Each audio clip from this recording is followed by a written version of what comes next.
Let's understand why the slopes of perpendicular lines multiply to -1. So imagine we have a line like this one. What I'm going to do is draw a slope triangle. Imagine that's 2 this way, and then imagine it's 1 this way.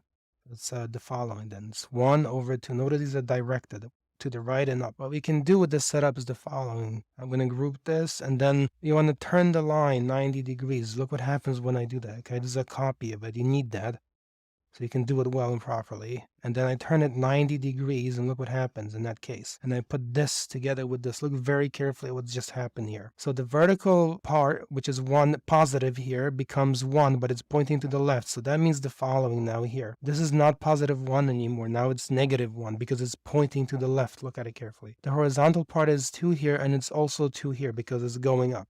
So the horizontal part becomes the vertical part, both positive. The vertical part here becomes the horizontal part going to the left, so it becomes negative. That means the following. Look what happens. For this one, the slope is 1 over 2 here, like that. But for this one, the slope is 2 over -1, because it's the vertical divided by the horizontal. But now look what happens over here when you multiply them.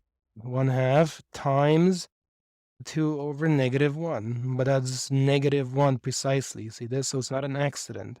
And this is an illustration of this concept in this very specific case for these specific slopes. But you could do this by replacing 1 and 2 with A and B, and you get the same logic, really. Leave a like if it's helpful and insightful.